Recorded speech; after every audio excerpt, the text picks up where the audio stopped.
हमारे पास क्या क्वेश्चन है, एक non uniform charge density volume charge density का सॉलिड स्फीयर था। वॉल्यूम चार्ज डेंसिटी ये दे रखी है, रेडियस स्फीयर का कैपिटल आर है। ठीक है, अब मुझे इलेक्ट्रिक फील्ड अंदर बताना है किसी पॉइंट पे और फिर स्फीयर के बाहर बताना है किसी पॉइंट पे। ठीक है, इतनी बात। तो पहले अंदर देख लें। अगर मैं अंदर इस जगह पे इलेक्ट्रिक फील्ड जानना चाहता हूँ तो मैंने जो थियरी पढ़ाई थी इसके बाहर मैंने शेल ले लिया एक, ये वाला जो शेल पकड़ा, इस पे चार्ज डेंसिटी यूनिफॉर्म हो जाएगी क्योंकि at given distance charge density क्या है, फिक्स है। ठीक है, तो अगर इस पे चार्ज डेंसिटी यूनिफॉर्म हो गई तो इलेक्ट्रिक फील्ड में अंदर किसी भी पॉइंट पे कंट्रीब्यूट नहीं करेगा, ये हमें पता है। ठीक है, तो suppose electric field at X हमें बताना है फ्रॉम द सेंटर, तो then shells outside this X do not contribute in electric field at any interior point. ये बात क्लियर हो गई।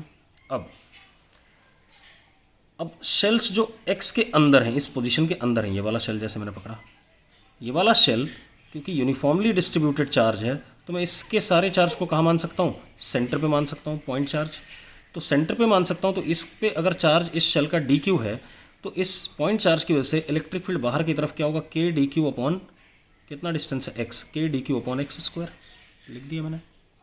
ठीक है, अब के और एक्स तो फिक्स है, तो के अपॉन एक्स स्क्वायर क्या आ गया, बाहर आ गया इंटीग्रेशन से। डी क्यू क्या होगा, इस शेल का चार्ज, इस शेल का चार्ज क्या, रो इंटू वट, डी वी। डी क्यू किसके बराबर होगा, रो इंटू डी वी। ठीक है, अब रो की वैल्यू हमें पता है, रो नॉट वन, क्योंकि शेल कितनी दूरी पे, आर दूरी पे, तो rho not one minus R upon capital R into D V. Shell का जो डी वी होता है वो क्या होता है, 4 pi R square into D R होता है। मैंने वैल्यू डाल दी वैल्यू।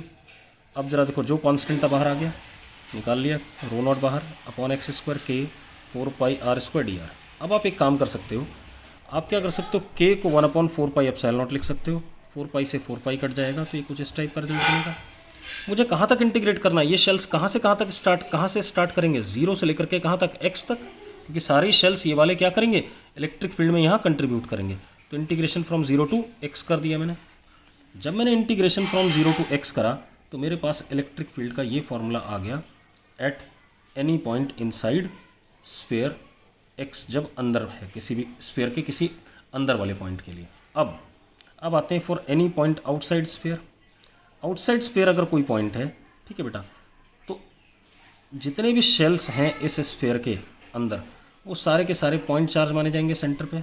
तो किसी एक शेल का अगर चार्ज डी क्यू है तो उसकी वजह से के D Q upon x square. फिर मैंने के की वैल्यू रखी, एक्स ये कांस्टेंट है बाहर आ गया, रो डी वी, रो की वैल्यू डाली, 4 पाई से 4 पाई कट गया, ये आ गया।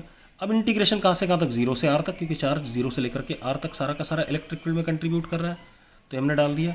तो हमारे पास इलेक्ट्रिक फील्ड ये आ गया फॉर एनी पॉइंट आउटसाइड क्या कहते हैं, स्फीयर। अब अगला पार्ट क्या था सवाल में, मैक्सिमम इलेक्ट्रिक फील्ड बतानी है आपने। अब एक बात बताओ, अगर बाहर देखें हम तो एक्स के बढ़ने के साथ इलेक्ट्रिक फील्ड कॉन्टीन्यूसली क्या कर रहा है, घट रहा है। तो बाहर तो कहीं पर मैक्सिमा की बात हो नहीं सकती है, लेकिन अंदर हो सकती है। तो अंदर जरा देखो, इलेक्ट्रिक फील्ड ये था, ठीक है। तो अगर D E by D x मैं ज़ीरो करता हूँ, ठीक है, तो उस पोजीशन पर मैंने D E by D x क्या करा, ज़ीरो करा, तो उस पोजीशन पर मुझे एक्स की इलेक्ट्रिक फील्ड की मैक्सिमम वैल्यू मिलेगी। मैंने D E by D x zero करा तो एक्स की वैल्यू क्या आ गई, 2r/3। और यही 2r/3 वाली वैल्यू, एक्स की 2r/3 वैल्यू मैंने इसमें डाल दी, यहाँ पर इस रिज़ल्ट में। तो मैंने जब वैल्यू डाली तो मुझे इलेक्ट्रिक फील्ड मैक्सिमम मिला, rho not R upon 9 epsilon not. ठीक है, ये फाइनल हो गया। और ये क्वेश्चन बहुत इंपॉर्टेंट है, कई बार आईआईटी पूछ चुका है।